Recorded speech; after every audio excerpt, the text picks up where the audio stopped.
নমস্কাৰ অসম 360 প্ৰতিগৰাকী দৰ্শকক মই পংকজ কলিতাই স্বাগতম জনাইছো আজি আমাৰ সকলোৰে হিয়াৰ আমঠু প্ৰাণৰ শিল্পী জুবিন গাৰ্গৰ 53 সংখ্যক জন্মদিন উপলক্ষে আমি অসম 360 ষ্টুডিঅলৈ নিমন্ত্ৰণ জনাই আনিছো তেখেতৰ এগৰাকী অনুৰাগী নৃত্য পৰিচালক অভিনেতা মনোৰঞ্জন বাবুক আমাৰ আজিৰ অনুষ্ঠানলৈ স্বাগতম জনাইছো ধন্যবাদ মনোৰঞ্জন বাবু বৰ্তমান চৰ্চিত জুবিন গাৰ্গৰ এগৰাকী অনুৰাগী বিভিন্ন ক্ষেত্ৰত জুবিনদাৰ হকে কাম কৰি আহিছে কবিতা লিখাই হওক বা তেখেতৰ সৃষ্টিজাৰ ৰাজিক লৈ যি কাম কৰিছে আপুনি কি ক'ব প্ৰথমতে অসম 360ক মই ধন্যবাদ জ্ঞাপন কৰিছো মোক এনেদৰে নিমন্ত্ৰণ কৰি অনাৰ বাবে আসলতে মই কিমান কি কৰিব পাৰিছো হেতু মই নাজানো তথাপি চেষ্টা কৰিছো জুবিনদাৰ ক্ষেত্ৰত কিবা কিবি কৰি থাকিবলৈ বাকি প্ৰথমতে কৈ লও সমূহ দৰ্শকক যে আজি জুবিনদাৰ অৰ্থাৎ আমাৰ হিয়াৰ আমঠুজনৰ জন্মদিন তেখেত যদিও কায়িকভাৱে আমাৰ মাজত নাই কিন্তু সদায় আমাৰ হৃদয়ত আছে তেখেতক নেদেখাজনৰ ওচৰত বা তেখেতৰ আত্মাৰ ওচৰতে মই সদায় কৃতজ্ঞতা জ্ঞাপন কৰিছো আমাৰ মাজত এনেদৰে আহি আমাক ইমানখিনি উৎসাহ দি যোৱাৰ বাবে আৰু কৈ লও যে যেহেতু আমি দুটাই ভাল বন্ধু আগৰ পৰাই তো আমি বৰ বেছি ফৰ্মেটিছ নকৰি তুমিৰ মাজত কথা পাতিব বলে আমি বেছি সুখী হ'ম নিশ্চয়কৈ প্ৰিয় দৰ্শকবৃন্দ জুবিন গাৰ্গ বিহীন আমাৰ সকলোৰে প্ৰাণৰ শিল্পী বিহীন আজি বহুকেইদিন প্ৰায় 2 মাহ অতিক্ৰম কৰি গ'ল তেখেতৰ নেউৰ অপেক্ষাত অসমবাসী আছে আমি প্ৰতিগৰাকী আছো গতিকে তেও বিহীন আজি জন্মদিন সঁচাকৈ ক'বলৈ ভাষা নাই গতিকে আমি আজিৰ অনুষ্ঠানলৈ মাজলৈ গৈছো মই তোমাক তুমি বুলি কম যেহেতু আমি সকলোৱে জানো যে আমি মনোৰঞ্জন বাবু আৰু মই আগৰ পৰা বন্ধু জুবিনদাৰ গান শুনি আসলতে আমি ডাঙৰ হৈছো আমি যেতিয়া কেঁচুৱা আছিলো মাহঁতে আমাক জুবিনদাৰ গান শুনাই শুৱাই থৈছিল আৰু তেনেকৈ ডাঙৰ হৈছো আৰু হয়তো অসমৰ প্ৰতিগৰাকী জনতা জুবিন প্ৰেমী ৰাইজ তেনেকৈ ডাঙৰ হৈছে এতিয়াও আমি ভৱিষ্যতো বহু শ বছৰলৈকে জুবিনদাৰ দৰে সংগীত শিল্পী কিন্তু প্ৰাণৰ শিল্পী কিন্তু অসমত হওক ভাৰতবৰ্ষত নোলাব গতিকে মই তোমাক সুধিব বিচাৰিছো তুমি যেতিয়াৰ পৰা তুমি নিজৰ কথা জানিব পৰা হৈছা কেতিয়াৰ পৰা তুমি আসলতে জুবিনদাৰ কোনটো গান শুনি মনত অনুৰাগ জন্মিছিল যে জুবিনদাৰ প্ৰতি ভাল পোৱা জন্মিছিল জুবিনদাৰ ক্ষেত্ৰত যদি আমি ক'ব যাও মানে ধৰা কোনটো গীত জুবিনদাৰ প্ৰতিটো সৃষ্টিয়ে আমাৰ কাৰণে এটা অমূল্য তো জুবিনদাৰ কোনটো গীত বুলি ক'লে আমি এটা সঠিক এটা গান এটা ডিসাইড কৰি দিব নোৱাৰিম কাৰণ এইটো গানো পেলাব নোৱাৰো হেতু গানো পেলাব প্ৰতিটো গানৰ প্ৰতিটো শব্দে আমাৰ অন্তৰ ছুই যায় আৰু প্ৰতিটো জনাৰত তেখেতৰ গানবিলাক আছে আসলতে সৰু থকাৰ পৰাই জুবিনদাৰ গান শুনিবলৈ আৰম্ভ কৰিছিলো আৰু মই জানো মই তেতিয়া ক্লাছ 2-3 মানত পঢ়ো সাগে তেতিয়া জুবিনদা আমাৰ গৰ্ডন মই নলবাৰী শংকৰদেৱত পঢ়িছিলো আৰু গৰ্ডন উচ্চতৰ মাধ্যমিক হাই স্কুলৰ খেলপথাৰখনত জুবিনদা আহিছিল গ্ৰন্থমেলা এখনত তেতিয়া জুবিনদা জাস্ট মায়া এলবামটোৰ মানে অনামিকা মায়া ওলাই পেলাই চুলি দীঘল জুবিন গাৰ্গজন দেউতাই মোক লৈ গৈছিল তাত গ্ৰন্থমেলাও চাবলৈ গৈছিল লগত দেউতাই কৈছিল জুবিন গাৰ্গ আহিছে যে বল চাও আমি দেউতাই তেনেকে লৈ গৈছিল আৰু তেনেকে জুবিনদাক চাইছিল তেতিয়াৰ পৰা জুবিনদাৰ প্ৰতি কিবা এটা টান আহিল আৰু জুবিনদাৰ প্ৰতিটো গীতে শুনো তথাপি মোৰ সবতকে ভাল লগা গীতটো বুলি ক'ব গলে যদি মই বিচাৰি মায়াবিনীটো এটা প্ৰাৰ্থনাত পৰিণত হৈছে সেইটো বেলেগ এটা হেতুক আমি গীতৰ ভাগত ৰাখাই নাই এতিয়া বৰ্তমান এটো এটা প্ৰাৰ্থনা আমাৰ কাৰণে ফুলক ৰদৰে হয় সেই গীতটোৱে মোক মানে খুব আজিও বাৰুকৈ টান দিয়ে এটা কিবা এটা ভাল লাগে সেই গীতটোৱে মোক বহুত বেছি মানে অনুপ্ৰাণিত কৰিছিল এতিয়াৰ পৰা হেতু গীত শুনিছিলো তুমি কৈছিলা যে জুবিনদা মোৰ কাৰণে অনুপ্ৰেৰণা তুমি কি হিচাপে ভাবা জুবিনদা অনুপ্ৰেৰণা মানে কি তুমি কি হিচাপে লৈছা জুবিনদা শব্দটো কিবা এটা আমাৰ কাৰণে অনুপ্ৰেৰণা জুবিনদাৰ যিবিলাক কাম এতিয়া সোৱা বংগজ জুবিনদাৰ তুমি মানৱ সেৱা সোৱা তেও যেনেকে মানৱ সেৱা কৰে হেতু এটা মোৰ কাৰণে মানে তেওঁৰ অনুৰাগী হোৱাৰ কাৰণে এটা ইনস্পিৰেশন মই তেওঁৰ তেওঁৰ ফালে গুচি যাব লগা হয় সেইটো কাৰণে তেওঁৰ গান তেওঁৰ যিখিনি কৰ্মস্পৃহা অসমৰ প্ৰতি যিখিনি ভাল পোৱা তেওঁ অসমক ভাল পাই যিখিনি অসমৰ কাৰণে কৰি আছে সেইবিলাকে মোক মানে জুবিন দাৰ বহুত বেছি অনুৰাগী কৰি পেলাইছে হয় জুবিন দাই অকল সংগীতজ্ঞ নাছিল অভিনেতা পৰিচালক সংগীত পৰিচালক বিভিন্ন দিশৰ পৰা আছিল তোমাৰ কোনটো বেছি ভাল লাগে জুবিন দাৰ অভিনেতা হিচাপে চাব বিচাৰা নে এজন সংগীত শিল্পী হিচাপে কি হিচাপে কাৰণ তেখেতৰ ব্যক্তিত্বৰ কোনো সীমা নাছিল যিহেতু তেওঁ বহু ব্যক্তিত্বৰ অধিকাৰী আছিল গতিকে তোমাৰ কোনটো ব্যক্তিত্ব তেওঁৰ বেছি ভাল লাগিছিল যদি এই প্ৰশ্নটো উত্তৰ দিবলৈ তেতিয়াহ'লে খুব টান কাৰণ এইটো খুব পাজল প্ৰশ্ন কাৰণ জুবিন দাৰ প্ৰতিটো বস্তুৱে ভাল লাগে ক'ব গ'লে জুবিন দাই যদি উজুতি খাই পৰে সেইটোও আমাৰ ভাল লাগিছিল লাষ্ট জুবিন দাৰ মানে ঢুকুৱাৰ পিছত এটা ভিডিঅ' এটা আহিছে নহয় দুলীয়াজানত তেওঁ নিজেও কৈছিল দুলীয়াজানত তেওঁ প্ৰথমখন ষ্টেজ প্ৰগ্ৰেম কৰিব তো সেই বস্তুটো আমাৰ ভাল লাগে জুবিন দাই দুখন ভৰিত দুপাত জোতা সেইটো আমাৰ ভাল লাগিছিল তো জুবিন দাৰ প্ৰতিটো বস্তু আমাৰ ভাল লাগে তথাপি সবতকে যদি জুবিন দাৰ ভাল লগা বস্তু কওঁ তেনেহ'লে জুবিন দাৰ যিটো মানৱ সেৱা যিটো সৰলতা যিটো জুবিন দাৰ মানে জীৱ জন্তু বা সেইবিলাকৰ প্ৰতি যিটো তেওঁৰ টান সেই বস্তুটো মোক বেছিকৈ ইনস্পায়াৰ সঁচাকৈ সেইটো ক'ব গ'লে মানে পৃথিৱীত কম মানুহৰ দেখিছোঁ তেনেকৈ ধনী মানুহ বহুত আছে পৃথিৱীখনততো বাদেই দিলোঁ মই অসমখনৰ কথা কওঁ জুবিন দা যিহেতু অসমৰ ৰজা আছিল অসমৰ সিংহ আছিল সেই অসমৰ এই ৰজা থকা অসমখনত অসম আমাৰ যিখন অসম এই অসমখনত বহুত ধনী মানুহ আছে জুবিন দাতকৈ বহুত ধনী মানুহ আছে কিন্তু জুবিন দাৰ নিচিনা মুক্ত হস্তে কোনে দান কৰিব পাৰিছে কিমানজনে পাৰিছে পাৰা নাই ন পাৰা নাই আৰু সেইটোৱেই বস্তু সেইকাৰণে জুবিন দাৰ সেই বস্তুটো মোৰ ভাল লাগিছিল বাকীটো গানটো গানেই আৰু তুমি কেতিয়াবা জুবিন দাক একদম ওচৰৰ পৰা চাবলৈ সৌভাগ্য হৈছিল নে লগ পাবলৈ মানে জুবিন দাক মানে লগ পাবৰ সৌভাগ্য মানে ক'ব গ'লে কি ওচৰৰ পৰা চাবলৈ সৌভাগ্য হৈছিল কিন্তু একদম তেওঁৰ ওচৰত বহিম বা কথা পাতিম তেনেকৈ সৌভাগ্য মোৰ নহ'ল কিন্তু জুবিন দাক মানে বহুকেইখন ফাংচন চাব গৈছোঁ জুবিন দাৰ ফাংচন বুলি ক'লে এটা সময়ত পাঠশালা বৰপেটা নলবাৰীৰতো যিকোনো চুকে কোণে গৈছোঁ আনকি এনেকুৱা এটা মুমেণ্টো গৈছে টিহুত জুবিন দা প্ৰগ্ৰেম কৰিব গৈছে ফাংচন বিহু ফাংচন টিহুত গৈছোঁ মই তেতিয়া মোৰ এখন ইণ্ডিকা গাড়ী আছিল তুমি জানা ইণ্ডিকাখন সেই ইণ্ডিকাখন লৈ পেলাই মই জুবিন দাক চাব গৈছোঁ বৰষুণ ধাৰাসাৰ বৰষুণ আমি 4জনমান ল'ৰা গৈছোঁ গৈ পেলাই জুবিন দাৰ ফাংচন চাইছোঁ চাই পেলাই আহি আছোঁ আমি আহি পেলাই আমি তেতিয়া বৰষুণ কমিছে আহোঁতে বৰষুণ কমিছে আমি ৰখিছোঁ আমি তোমাৰ টিহুৰ চকুত আমি ইমানত ৰখিছোঁ ৰখাৰ পিছত জুবিন দাৰ ইছুজুখন শেঙতকৈ গুচি গ'ল ন আমাৰ কাষেৰে নাই এবাৰ জুবিন দাক লগ কৰিম বোলে আৰু ইছুজুৰ পিছে পিছে গাড়ী দবাইছোঁ নাই আৰু ইমানটো সৌভাগ্য মোৰ নহ'লে আৰু তেওঁক যিহেতু তুমি ব্যক্তিগতভাৱে তুমি তেনেকৈ লগ পোৱা নাই তথাপিতো তেওঁৰ কোনখিনি মুহূৰ্তই তেওঁৰ জীৱনৰ আমি বিশেষকৈ আমি ছ'চিয়েল মিডিয়া হওক বা চিনেমা হওক বহুত দেখিছোঁ কিন্তু তেওঁৰ কোনখিনি মুহূৰ্ত বেছি এতিয়া যিহেতু তেওঁ আমাৰ মাজত নাই কোনখিনি মুহূৰ্তই বেছি আৱেগিক কৰি তোলে যে আজি যদি জুবিন দা থাকিলহেঁতেন সঁচাকৈ এই মুহূৰ্তখিনি এনেকুৱা দুখ নালাগিলহেঁতেন তেনেকুৱা কিবা অনুভৱ বুলি ক'লে জুবিন দাৰ বিহীনটো প্ৰতিটো মুহূৰ্তই আমাৰ কাৰণে শূন্য তথাপি কেনেকুৱা হয় জানানে জুবিন দা আমাৰ ৰজা আছিল যে জুবিন দা আমাৰ ৰজা আছিল ন ৰজা থাকিলে ৰজা কেতিয়াবা নথকাকৈ আমি মানে পৰিচালিত হ'ব লগা হৈছে তেনেকুৱা অনুভৱ হয় আৰু এইটো বস্তু ভাবি মানে কেতিয়াবা বহুত বেছি দুখিত হওঁ যে আমাৰ গুৰি ধৰোতাজন নাই অসমৰ সিংহটো নাই অসমক কোনোবাই অসমৰ মানে প্ৰতিটো দুখত প্ৰতিটো বিপদত গুজৰি উঠা সেই সিংহটো নাই সেইটো ভাবোঁ কেতিয়াবা যে যদি আজি আমি বিপদত পৰোঁ তেনেহ'লে আমাৰ কাৰণে কোনে মাত দিব তুমি কা আন্দোলনে চোৱা বা যিকোনো পৰিস্থিতিৰ সন্মুখীন চোৱা গছ কটাক লৈ চোৱা প্ৰতিটো জেগাত জুবিন দাই মানে গুজৰি উঠে সেই গুজৰিটোৰ আজি অভাৱ কিন্তু এই ক্ষেত্ৰত মই ভাবোঁ মোৰ ব্যক্তিগত মতামত তোমাৰ কি হয় নাজানো কিন্তু জুবিন দাক এনেকুৱা ক্ষেত্ৰত বহুতে কিন্তু ব্যৱহাৰ কৰা যেন মোৰ অনুভৱ হয়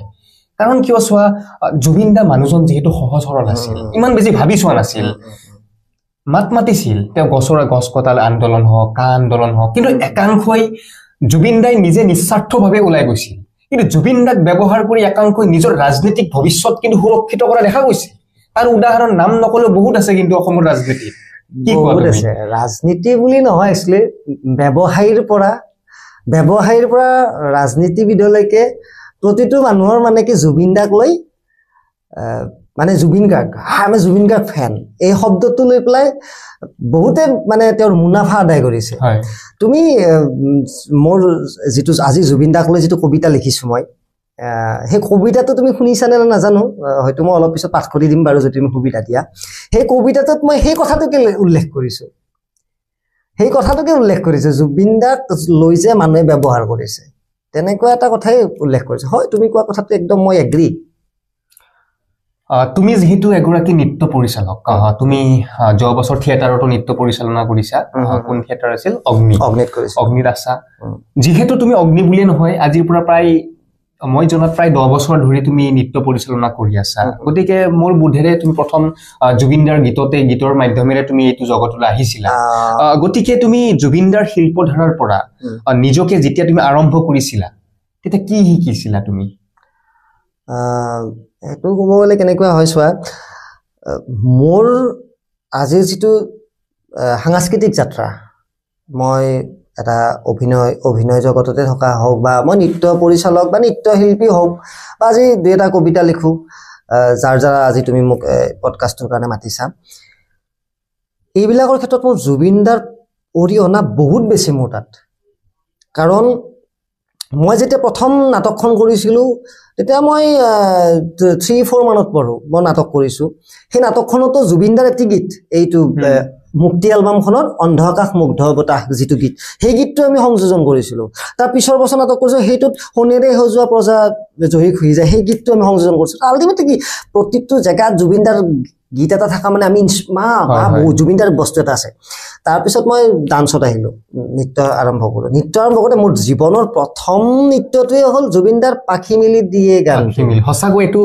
কালজয়ী গীত এটা যিটো যুগ ধৰি চলি থাকিব সঁচাকৈ পাখি মেলি দিয়ে সেই গানটো শুনিলে কিবা এটা যেন ফিল হয় আৰু কথা সেইটোৱে আজি জুবিনদাৰ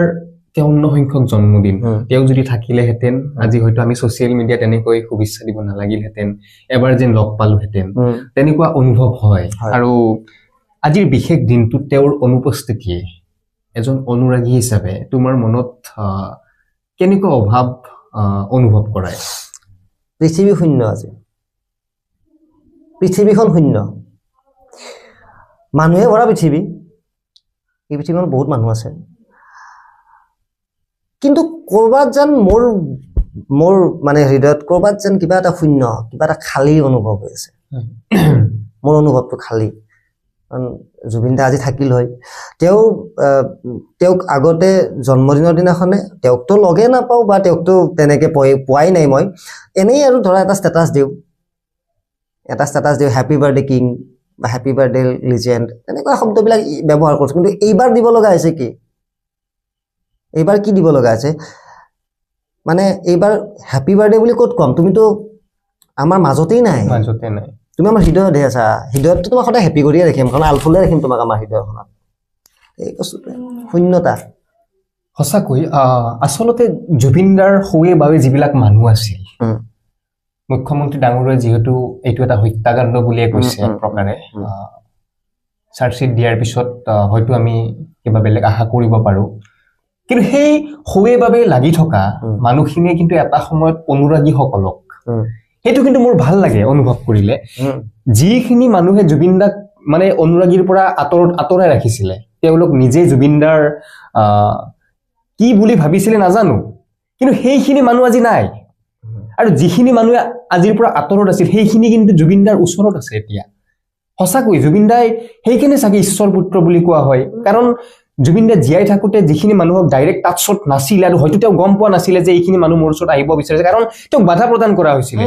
ভিতৰত কি ঘটি আছে তেওঁ গম পোৱা নাছিল কাৰণ সিদ্ধাৰ্থৰ দৰে যিবিলাক মানে দালাল বুলিয়ে কম সেই দালাল ৰূপীবিলাকে আঁতৰাই ৰাখিছিলে জুবিনদাক প্ৰকৃত অনুৰাগীখিনিৰ পৰা কিন্তু আজি সেই অনুৰাগীখিনিয়ে জুবিনদাৰ অবৰ্তমানতো তেওঁৰ সমাধিত গৈ হলেও প্ৰাণৰ শিল্পীগৰাকীক যেন ওচৰৰ পৰা এবাৰ চাব পাৰিছে সেইখিনি কিন্তু ভাল লাগে আৰু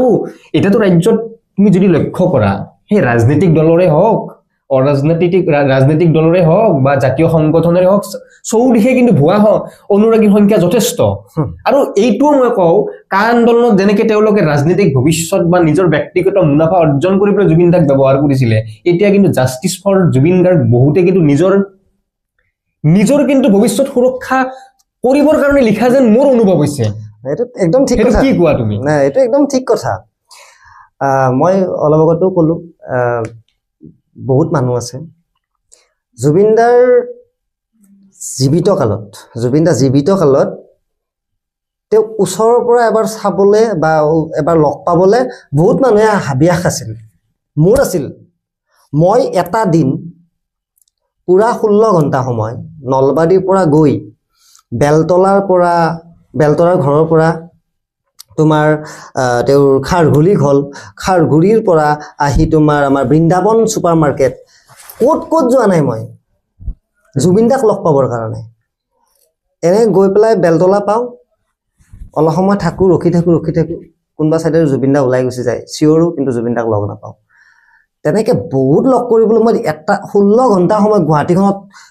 মানে ক'ব গ'লে বাইকখন লৈ ঘূৰিছোঁ কিয়নো জুবিন দাক লগ পাম কিন্তু সেইখন সৌভাগ্য নহ'ল কাৰণ এই তুমি যে ক'লা এই জুবিনদাৰ কিছুমান ভুৱা বন্ধু আচলতে মই কওঁ ভুৱা বন্ধু জুবিনদাই সেইবিলাকক বন্ধু বুলি ভাবিছিল যদিও কিন্তু তেওঁলোক অৰিজিনেল বন্ধু নাছিল তেওঁৰ কাৰণে তেওঁলোকে তেওঁলোকৰ মুনাফাটোহে জুবিনদাৰ পৰা আদায় কৰিছিল আৰু সেইকাৰণে তেওঁলোকে জুবিনদাৰ সঁচা অনুৰাগীখিনিৰ পৰা জুবিনদাক দূৰত ৰাখিছিল আৰু ৰাজনৈতিকভাৱে এতিয়া ৰাজনৈতিকভাৱে যদি ক'ব যাওঁ জুবিনদা কায়িকভাৱে নোহোৱা হোৱাৰ পৰা বহুত তেনেকুৱা অনুৰাগী ওলাইছে বহুত অনুৰাগী যিবিলাকে ধৰা জুবিনদা নোহোৱাত থকা দিনত জুবিনদাৰ এনেকুৱাকৈ সমালোচনাও কৰিছিল আৰু সমালোচনাবিলাক পজিটিভ সমালোচনা হ'লে আমি বেয়া নাপাওঁ আৰু জুবিনদাও কৈছিল যে সমালোচনা উচিত ত্ৰিদীপ ভাগৱতীৰ কথা ভাবা ত্ৰিদীপ ভাগৱতীয়ে সমালোচনা কৰিছিল জুবিনদাক কিন্তু তেওঁ জুবিনদাই নিজে ইনভাইট কৰিছিল ঘৰত কিয় কৰিছিল তেওঁ ভাল এটা পজিটিভ কিন্তু তেনেকুৱা ৰাজনৈতিক যিবিলাক দল আছে আমাৰ ৰাজনৈতিক দলৰ মানে মূল বিষয়ববীয়াবিলাক আছে তেওঁলোকেতো জুবিনদাক বহুত সমালোচনা কৰিছিল কিন্তু কোনোবা দিনা জুবিনদাই মাতিছিল জানো মাতা নাছিল কিয় তেওঁলোকৰ সমালোচনাবিলাক জুবিনদাৰ কাৰণে সমালোচনাই হিচাপত নাছিল এনেকৈ বকিছিল বুলি ভাবোঁ মই তো এতিয়াতো বহুতেতো জুবিনদাৰ দেউনাখন লৈ পেলাই জুবিনদাক লৈ পেলাই বাপৰে বহুতে মানে কি কথাত আমাৰ কথা এষাৰ আছে ন বোলে বেলেগৰ কান্ধত বন্দুক লৈ পেলাই গুলিওৱা মানুহ এনেকুৱাতো এতিয়া বহুত ওলাইছে যিবিলাকে জুবিনদাৰ কায়িকভাৱে নোহোৱাৰ সুযোগটো লৈ পেলাই এতিয়া বহুতে তোমাৰ ৰাজনৈতিক প্ৰচাৰত নামিছে নিজৰ মুনাফাত আদায়ত লাগিছে বহুতেতো নিৰ্বাচনী বৈতৰণিত পাৰ হোৱাৰ মানে সেইদিনাখনে আগতে বিচাৰিছে যে জুবিনদা কেনেকুৱা লাগিব আমাক নিৰ্বাচন ভোট দিয়ক পিছত জয় জুবিনদা সেইটো কেনেকুৱা কথা হ'ব পাৰে তুমি ৰাজনীতিত কিয় না যিজন মানুহে পলিটিক্স বেয়া পাইছিল যিজন মানুহে সদায় কৈছিল যে মই পলিটিক্সত নাই আনকি তেওঁৰ লাষ্ট চিনেমাখন ৰৈ বিনালে সেইখনতো কৈ গৈছে আই এম আৰ্টিষ্ট মই সদায় ৰাইজৰ লগত ৰজাৰ লগত নহয় যিজন মানুহে সদায় পলিটিক্স বেয়া পাইছিল তেওঁ গান গাই থৈছে পলিটিক্স নকৰিবা বন্ধ কংগ্ৰেছৰ দিনত গান গাই থৈ দিছে এই আমাৰ বহুত গান তেনেকুৱা তেওঁ গাই থৈ দিছে কিছুমান আমাৰ মনত নাই সেইজন মানুহ কিয় ৰাজনীতিৰ আওতালৈ আনি আছা তেওঁক নানাকে তোমালোকে আহাচোন কিন্তু জনতাই বুজিব বাকী নাথাকিব যিমানে চেষ্টা নকৰক কিয় জুবিনদাৰ নাম লৈ ৰাজনীতি কৰিব বিচাৰিলে জুবিনদাই কথা এষাৰ কৈ থৈ গৈছে নহয় যে আমি নতুন প্ৰজন্ম হয়নে আমি নতুন প্ৰজন্ম আমি দেশ সলাবও পাৰোঁ দেশ জ্বলাবও পাৰোঁ হয়নে কথাটো চোৱা আমি দেশ সলাব পাৰোঁ মানে কি জ্বলাব পাৰোঁ মানে কি আমি কি কৈছোঁ আমাক জুবিনদাই কি বুজাইছে আমাক এটা কথাই বুজাইছে যে আমাৰ নিজা এটা মস্তিষ্ক আছে আমি নতুন প্ৰজন্ম আমি শিক্ষিত আমি যিহেতু শিক্ষা গ্ৰহণ কৰা মানুহ আমি ছ'চিয়েল মিডিয়াত এক্টিভ আমি আজিৰ পৰিস্থিতিৰ প্ৰেক্ষাপটটো আমি জানো যিহেতু আমি প্ৰেক্ষাপটটো জানো আমি নিজক সুধিম নিজৰ বিবেকক সুধি মন মগজুৰ দ্বাৰা আমি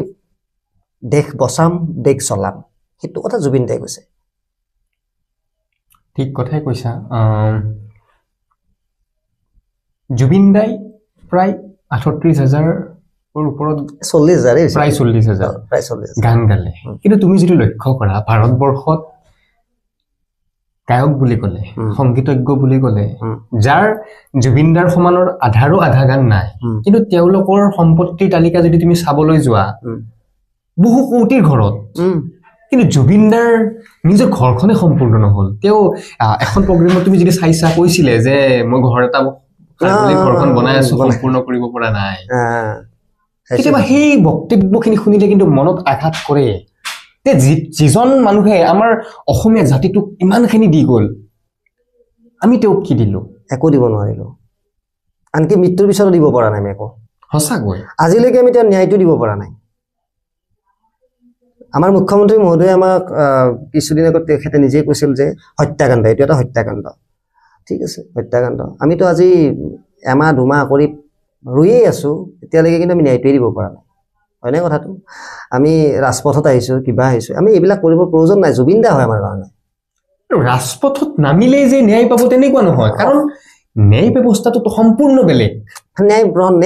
তুমি যদি চোৱা বেছিভাগ মই সকলোৰে কথা কোৱা নাই বেছিভাগৰে কিন্তু যিহেতু আমি অকল আগত কথাখিনি পাতিলোৱে যে তেওঁলোকৰ মূল বিষয়টো বেলেগ জুবিনদাৰ নাম লৈ জুবিনদাৰ নামত ন্যায়ৰ নামত প্ৰতিবাদ কৰি তেওঁলোকৰ কিন্তু হয়তো তেওঁ ফেমাছ হ'ব বিচাৰিছে মই নিজে এতিয়ালৈকে কোনো এটা তোমাৰ এই যে সমদল কৰিছে মানে আন্দোলন কৰিছে জুবিনদাৰ ন্যায়ৰ বাবে আন্দোলন কিবা সেইবিলাক সকলো কিন্তু সমদলত গৈছো আমাৰ নলবাৰীত এটা সমদল পাতিছিলে জুবিনদাৰ চাগে ঢুকুৱাৰ ২ নে ৩ দিন পিছত আমাৰ এটা সমদল কৰিছিলে গোটেই নলবাৰীখন ঘূৰিছিল মমবাতি আৰু ফ্লেছ লাইট লগাই সেইদিনা মই আছো মই গৈছো সেইদিনাখনে কিন্তু তাৰপিছত এই আন্দোলন কিবা কিবি যে সেইবিলাক হৈছে সেইবিলাকত কিন্তু মই নাই মই এটা কথা জানো এটা কথাত মই সদায় বিশ্বাসী এই ৰাজপথত গৈ আন্দোলন কৰিলে যে আমি ন্যায় দিব পাৰিম সেইটো নহয় ন্যায়টো হ'ল এটা বেলেগ বস্তু ন্যায়পালিকাই ন্যায় দিব তাত আমাৰ উকিল থাকিব আদালত থাকিব তাৰ পৰা আমাৰ ন্যায় আহিব এটা উপযুক্ত প্ৰমাণ লাগিব তাৰ কাৰণে সময় দিব লাগিব সময় দিছো বাৰু আমি সময় নিদিয়া নহয় কিন্তু মই মুখ্যমন্ত্ৰী মহোদয়ক অনুৰোধ জনাইছো ইমানো বেছি সময় নল'ব কাৰণ আমাৰ কলিজা আছিল যে তেখেত জুবিন দা আমাৰ কলিজা আছিল তো ইমানো বেছি সময় নল'ব যিমান পাৰে আমাক সোনকালে তেখেতৰ সেই সময়খিনিৰ সঠিক উত্তৰ দিয়ক আৰু যদিহে কালপ্ৰিট হয় শাস্তি লাগে নিশ্চয়কৈ সেইটো সকলোৱে প্ৰতিজন অসমবাসী বিচাৰিছে বাৰু জাকি নহওক তুমি জুবিনদাৰ এইটো কি পিন্ধি টি-চাৰ্টটো মোৰ কোনো জাতি নাই মোৰ কোনো ধৰ্ম নাই মই মুক্ত সঁচাকৈ মনোৰঞ্জন বাবুই জুবিনদাৰ সেই যি জনপ্ৰিয় শক্তিশালী কালজয়ী যি বাক্যশাৰী যি অসমৰ প্ৰতিজন মানুহৰ এতিয়া মুখত গুঞ্জৰিত এটা যেন বাক্য সেই বাক্যটোৰ পৰা যে আমি শক্তি পাওঁ সেইটো মনোৰঞ্জন বাবুই তেখেতৰ টি-চাৰ্টত লগাই লৈছে গতিকে সঁচাকৈ ভাল লাগিছে মোৰ দেখি আৰু তুমি শুনিছিলো কিবা টাটু এটা তুমি কৰিছা যদি তুমি বেয়া নোপোৱা যদি আমাৰ দৰ্শকবৃন্দক যদি দেখুৱা কাৰণ মই সঁচাকৈ মনোৰঞ্জন বাবু জুবিন গাৰ্গক আমাৰ মৰমৰ প্ৰাণৰ শিল্পীগৰাকীক বহুত ভাল পায় তেখেতৰ কৰ্মৰ দ্বাৰা মই কথাখিনি কৈছো গতিকে যদি তুমি দেখুৱাই দিব পাৰা আমি তেখেতৰ কবিতাও লিখিছে ভালে সংখ্যক কবিতা লিখিছে আজি তেওঁৰ পৰা আমি কবিতাও শুনিম যদি অকণমান দেখুৱাই দিব পাৰা এইটোতেতো সপোন ৰঙৰ জীৱন তুমি জেটজি সঁচাকৈ তেখেতৰ যি টুপি এই টুপিটো অংকন কৰিছে ইয়াত সঁচাকৈ ধন্যবাদ মনোৰঞ্জন বাবু তোমাক আচলতে কি হয় এই জুবিনদাৰ যিটো এই গানটো আছিল সপোন ৰঙৰ জীৱন তুমি এই গানটো তেখেতৰ পাপুৱে অৰ্থাৎ তেখেতৰ পিতৃয়ে খুব ভাল পাইছিল আৰু গানটো মোৰো শুনি ভাল লাগে আৰু সেইকাৰণে ভাবিলোঁ কি কিবা এটাতো লিখিব লাগিব টেটু আঁকি থাকোঁ টেটু ভাল পাওঁ তোমাৰতো গোটেই দেহটোতে তাতো ক'ব গ'লে এখন বাহিৰা উহি আৰু সঁচাকৈ মই তাকেই ভাবো কাৰণ মই এইটো বস্তু নোৱাৰো কাৰণ বহুতে কয় যিহেতু মই আঁকি পোৱা নাই আজিলৈকে মানে বহুত মানে পেইন হয় বা তেনেকুৱা কিবা কয় গতিকে মোৰ সেইখিনি সাহস নাই গতিকে তোমাক ধন্যবাদ জ্ঞাপন কৰিছো মানে আগৰ পৰাই টেটু আগৰ পৰা মানে কেনেকৈ জানা মই টেটুটো মানে স্কুলত পঢ়ি থকা সময়ত কেচপেনেৰে টেটু আঁকিলোৱা মানুহ মই ইমানেই টেটু ভাল পাওঁ তাৰপিছত বাৰু লাহে লাহে আঁকিলোৱেই টেটু এতিয়া 5টা টেটু হ'লেই আৰু জুবিন দাটো 5টা আৰু মই এটা বস্তু ফিল কৰোঁ মোৰ জন্ম মাহটো 5 ইংলিছত মে' মাহ মোৰ 5 আৰু মোৰ প্ৰায় কথাবিলাকত লাকিলি 5টো থাকে মোৰ ফোন নাম্বাৰটোতো আনকি 5 আছে আৰু এই জুবিন দাৰ যে টেটু আঁকিছোঁ ন এইটো মোৰ হৃদয়ৰ পৰা আঁকিছিলোঁ যে টেটুটো এইটো টেটুটো 5 নম্বৰ টেটুৱে হয় মোৰ লাইফৰ মোৰ গাটোত থকা কিবা এটা 5টো মোৰ ভাল লাগে আৰু ভাল লাগে সেইকাৰণে জুবিন দাৰ যে 5 নম্বৰ থাকি গ'ল মোৰ লাকি নম্বৰটো থাকে মই নিজকে 5টোত মই লাকি বুলি ভাবোঁ আৰু তেনেকুৱা আমি আকৌ এটা কথা যদি পাতিব বিচাৰো তুমি চোৱা জুবিন দাৰ প্ৰায় 2 মাহ হ'ল এই 2 মাহৰ ভিতৰত ৰাজ্যত বিভিন্ন প্ৰান্তত জুবিন দাৰ প্ৰতিমূৰ্তি নিৰ্মাণ কৰি আছে এটা আদৰণীয় পদক্ষেপ কিন্তু তাৰ মাজত যদি আমি ছ'চিয়েল মিডিয়াটো খুলো বা আমি যদি স্বচক্ষুৰে আমি চাওঁ তাৰ বেছিভাগেই কিন্তু জুবিনদাৰ প্ৰতিমূৰ্তিটোক বিকৃত ৰূপ দিয়াৰ চেষ্টা কৰিছে এটা ভৱিষ্যত যি প্ৰজন্ম আহিব যিসকলে জুবিনদাক স্বচক্ষুৰে দেখা নাছিল আমিতো সৌভাগ্য যে জুবিনদাক আমি দেখা পালো কিন্তু যিসকল আমাৰ ভৱিষ্যত প্ৰজন্মই জুবিনদাৰ গানখিনিতো থাকি যাব তেওঁৰ সৃষ্টিৰে যি থাকি যাব কিন্তু তেওঁ স্বচক্ষুৰে চোৱাৰ যিটো সৌভাগ্য নহল এই প্ৰতিমূৰ্তি এই বিকৃত ৰূপত স্থাপন কৰা প্ৰতিমূৰ্তিবিলাকে কি ইংগিত দিয়ে তুমি কি ক'বা এই ক্ষেত্ৰত চোৱা জুবিন দা হয় ন জুবিন দা হিয়াৰ আমুঠু প্ৰথম কথা আমি হিয়াৰ আমুঠু বুলি সদায় কৈ আহিলোঁ তেওঁ এটা জাতীয় সম্পদ আমাৰ কাৰণে এতিয়া জাতীয় সম্পদ যিহেতু অলপ সময় লওক তেওঁৰ প্ৰতিমূৰ্তি স্থাপন কৰিছে সেইটো শলাগ ল'বলগীয়া বিষয় প্ৰতিমূৰ্তি এটা স্থাপন কৰিছে কিন্তু প্ৰতিমূৰ্তিটো স্থাপন কৰি এইটো বস্তু চাব লাগিব যে হয়নে নহয়তো জুবিন গাৰ্গটো সঁচাকৈ মুখখন জুবিন গাৰ্গৰ নিচিনা হৈ উঠিছে নে নাই কাৰণ বিকৃত ৰূপ এটা দিলে এটা পুতলা টাইপ কৰি দিলে আমাৰ যিখিনি উত্তৰ পুৰুষ আহিব যিখিনি জুবিন গাৰ্গক স্বচক্ষে দেখা নাই সেইখিনি তুমি কোৱাৰ নিচিনা সেইখিনিতো এটা বেলেগকৈ লৈ গুচি যাব বেলেগ বাৰ্তা এটা গুচি যাব সেয়েহে মই অনুৰোধ কৰিছোঁ যিবিলাক মানে শিল্পীয়ে এই মূৰ্তিবিলাক স্থাপন কৰি আছে তেওঁলোকে অলপ নিজাকে আগতে প্ৰেক্টিচ কৰক প্ৰেক্টিচ কৰি পেলাই জুবিনদাৰ মূৰ্তিটো স্থাপন কৰক বনাওক তেতিয়াহে সেই মূৰ্তিটোত মানে জুবিনদাক প্ৰতিফলিত হ'ব আৰু এটা কথা ওলাইছিলে প্ৰথমতে জুবিনদাৰ প্ৰকৃত অনুৰাগী আৰু আচল অনুৰাগী নকল অনুৰাগী তাক লৈ কি ক'বা তুমি যেহেতু তুমি কোনো ৰাজনৈতিক দলত নাই বুলি মই জনাত এতিয়ালৈকে ৰাজনৈতিক দলত নাই আৰু বৰ বিশেষ ভালো নাপাওঁ জুবিনদাক যিহেতু ভাল পাওঁ বা জুবিনদাৰ সৃষ্টিৰাজি বা কৰ্মৰাজি বা জুবিনদাক আইকন হিচাপে লওঁ মই আইকন হিচাপে লওঁ যিহেতু তো ৰাজনৈতিক দলত এতিয়ালৈকে সোমোৱা নাই আৰু সোমোৱাৰ হেঁপাহো নাই মাজে মাজে 2-এটা ৰাজনৈতিক দলৰ পৰা 2-এটা অফাৰ আহে বাৰু নাহা নহয় কিন্তু ইচ্ছা নাই তো যি নহওক প্ৰকৃত অনুৰাগী আৰু অনুৰাগী জুবিনদাৰ ক্ষেত্ৰত প্ৰকৃত অনুৰাগী এইবিলাক বিশ্লেষণ দিয়াটো মই ভাবোঁ এটা মূৰ্খামি যদিও তুমি নাম ল'ব খোজা নাই মই ডাইৰেক্টলি কৈ দিওঁ বাৰু আমাৰ নলবাৰীৰে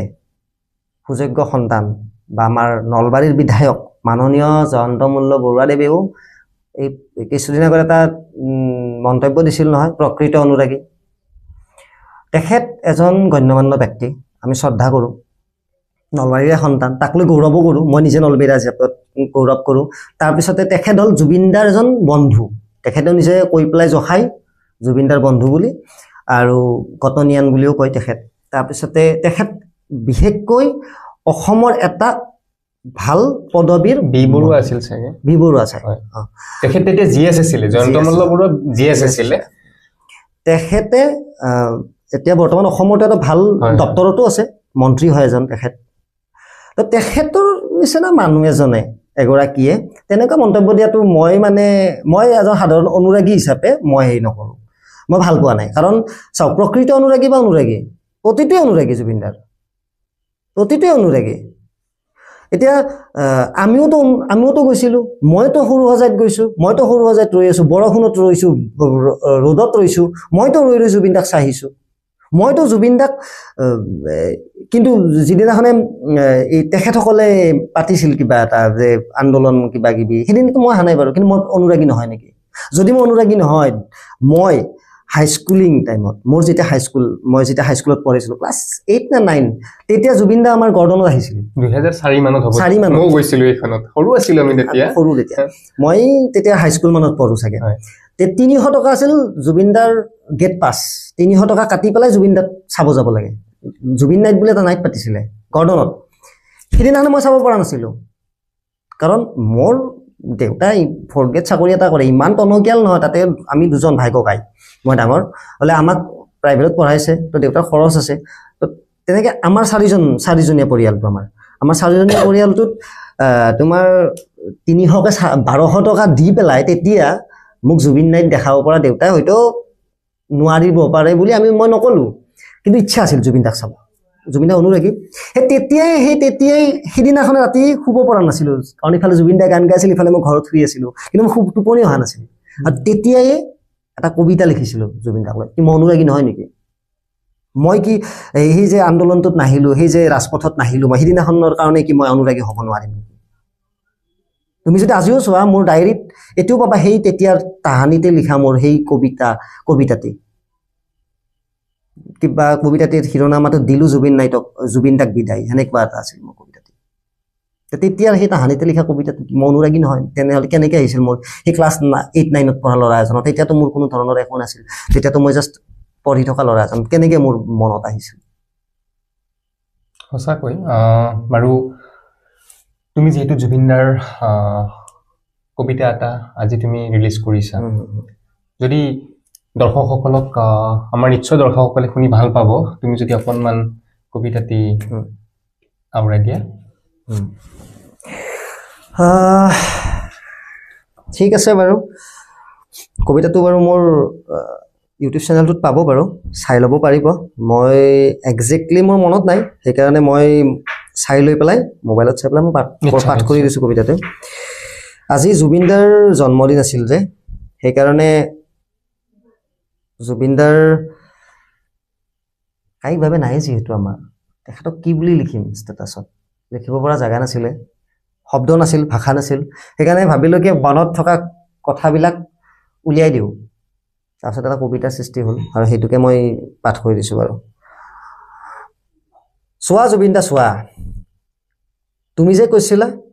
মই এনেকুৱা কাম কৰি থৈ যাম যাৰ বাবে মোক 100 বছৰলৈ মনত ৰাখিব, কিন্তু ক'তা 100 বছৰ বাদেই দিয়া, এবছৰেই হোৱা নাই,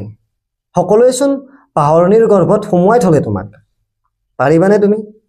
অসমীয়াৰ বুকুত বাহৰ পাতিব? আমি অসমীয়া হয়, আবেগত নাচি ফুৰোঁ আমি, মাত্ৰ কেইদিনমানহে। চোৱা জুবিন দা চোৱা, তোমাৰ প্ৰতি থকা আবেগবোৰো টকাৰ মাজত বিলীন কৰি দিলোঁ চাগে আমি। কোনোবাই হয়তো নিৰ্বাচনী কুচকাৱাজত, কোনোবাই হয়তো ফ্ৰীতে পোৱা। Please come back in your iconic words, আকৌ জগাই তোলা তোমাৰ শব্দবোৰৰ মাজত, আৰু কোৱা আৰ্টিষ্টৰ এটাই পলিটিক্স, আৰ্টিষ্ট সদায় ৰাইজৰ লগত, ৰজাৰ লগত নহয়। সঁচাকৈ এটি সুন্দৰ কবিতা আমাক শুনালে মনোৰঞ্জনে, ভাল লাগিল। নিশ্চয়কৈ আমি বিভিন্ন কথা পাতি যাম সমাজৰ বিভিন্ন স্তৰৰ জুবিন দাক ভাল পোৱা ব্যক্তিৰ লগত। মনোৰঞ্জন বাবুৱে আমাৰ নিমন্ত্ৰণ ৰক্ষা কৰি অসম 360ৰ ষ্টুডিঅ'ত আজি অহাৰ বাবে তেওঁক ধন্যবাদ জ্ঞাপন কৰিছোঁ। বিভিন্ন সময়ত বিভিন্ন ৰাজনৈতিক উত্তৰণৰ লগে লগে এটাই কামনা কৰোঁ যেন জুবিন দাৰ ন্যায় থমকি নৰয়। চৰকাৰ যাৰেই নহওক কিয়, যোন দলৰে নহওক, নেতা যোনেই হওক, জুবিন দা আমাৰ প্ৰাণৰ আছিল, আছে আৰু হৈ থাকিব। গতিকে এটাই কম, জাষ্টিছ ফৰ জুবিন দা। অসম 360 চাই থকা বুলি আপোনাক সকলোকে ধন্যবাদ জনাই আজিৰ অনুষ্ঠানৰ পৰা বিদায় মাগিছোঁ। ধন্যবাদ।